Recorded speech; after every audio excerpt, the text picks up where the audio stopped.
Film ഗാരേജിന്റെ വിവിധ സിനിമകളുടെ box office റിപ്പോർട്ടുകളിലേക്ക് ഇവർക്കും സ്വാഗതം. ഇന്ന് ഫെബ്രുവരി 1 നിങ്ങൾക്കറിയേണ്ട വിവിധ സിനിമകളുടെ കളക്ഷൻ വന്നിരിക്കുകയാണ്.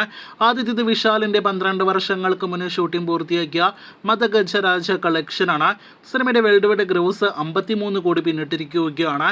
വിദേശ രാജ്യങ്ങളിൽ റിലീസ് ഇല്ലാതെ പോലും സിനിമ പൊങ്കൽ വിന്നറായിട്ട് മാറിയിരിക്കുകയാണ്. രണ്ടാമത്തേത് തെലുഗു സിനിമ ഇൻഡസ്ട്രിയിൽ നിന്നും തിയേറ്ററുകളിലേക്ക് എത്തിയ സംക്രാന്തി വിന്നറായി മാറിയ സംക്രാന്തിക്ക് വസ്തുനം എന്ന സിനിമയുടെ കളക്ഷനാണ്. വെങ്കടേഷ് നായകനെ എത്തിയ സിനിമയുടെ ഇതുവരെയുള്ള വേൾഡ് വൈഡ് കളക്ഷൻ പുറത്തു വരുമ്പോൾ 230 കോടിയിലേക്ക് സിനിമയുടെ ഗ്ലോബൽ ബോക്സ് ഓഫീസ് കളക്ഷൻ എത്തപ്പെട്ടിരിക്കുകയാണ്. വെങ്കടേഷിന്റെ കരിയറിൽ ഏറ്റവും ഉയർന്ന കളക്ഷൻ നേടിയെടുക്കുന്ന സിനിമയായിട്ട് ചിത്രം മാറിക്കഴിഞ്ഞിരിക്കുകയാണ്. റിപ്പബ്ലിക് ദിനം പ്രമാണിച്ച് തിയേറ്ററുകളിലേക്ക് എത്തിയ ഏറ്റവും പുതിയ ഹിന്ദി സിനിമകളിൽ ഒന്നാണല്ലോ സ്കൈ ഫോഴ്സ്. അക്ഷയ് കുമാറിന്റെ സമീപകാല ബോക്സ് ഓഫീസിൽ ഏറ്റവും മികച്ച കളക്ഷൻ നേടിയെടുക്കുന്ന സിനിമയായിട്ട് ചിത്രം മാറിക്കഴിഞ്ഞിരിക്കുകയാണ്. 130 കോടിയിലേക്ക് സിനിമയുടെ വേൾഡ് വൈഡ് ഗ്രോസ് എത്തപ്പെട്ടിരിക്കുന്നു. സിനിമയുടെ യഥാർത്ഥ ബഡ്ജറ്റ് റിപ്പോർട്ട് വന്നിട്ടില്ല എങ്കിൽ പോലും 150 കോടിയിലേറെ ബഡ്ജറ്റ് ഉണ്ട് എന്നാണ് സ്ഥിരീകരിക്കാത്ത റിപ്പോർട്ട്. അടുത്തതും ഒരു ഹിന്ദി സിനിമയുടെ കളക്ഷനാണ്. ഷാഹിദ് കപൂർ നായകനെത്തി ഇന്നലെ തിയേറ്ററുകളിലേക്ക് എത്തിയ ഹിന്ദി സിനിമയാണല്ലോ ദേവ.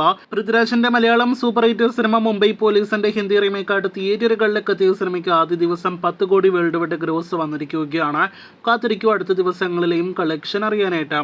ജനുവരി മാസം തിയേറ്ററുകളിലേക്ക് എത്തിയ ബോളിവുഡിലെ വമ്പൻ ബഡ്ജറ്റുള്ള സിനിമകളിലൊന്നാണല്ലോ എമർജൻസി. കങ്കണ നായകവേഷത്തിലെത്തി നിർമ്മിച്ച് സംവിധാനം ചെയ്ത സിനിമ ഒരു വൻ ദുരന്തമായിട്ട് മാറിക്കഴിഞ്ഞിരിക്കുകയാണ്.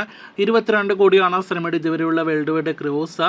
അത് ഏറെക്കുറെ ഫൈനൽ കളക്ഷനാണ് എന്നും നിലവിൽ ഉറപ്പാക്കപ്പെട്ടിരിക്കുകയാണ്. മലയാളത്തിലെ ജനുവരി മാസത്തിലെ വലിയ വിജയം നേടിയെടുത്ത സിനിമയാണല്ലോ ആസിഫ് അലി നായകനെത്തിയ രേഖാചിത്രം. സിനിമ തിയേറ്ററുകളിൽ ഒരു മാസം പിന്നിടാനായിട്ട് ഒരുങ്ങുകയാണ്.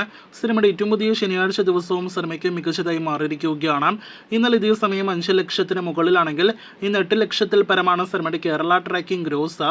ഇന്ന് കേരളത്തിൽ 20 ലക്ഷത്തോളം ഗ്രോസ് പ്രതീക്ഷിക്കുന്ന സിനിമയുടെ ആകെ വേൾഡ് വൈഡ് ഗ്രോസ് നിലവിൽ 56 കോടിയിലേക്ക് എത്തപ്പെട്ടിട്ടുണ്ടാകുമെന്ന് പ്രതീക്ഷിക്കുന്നു.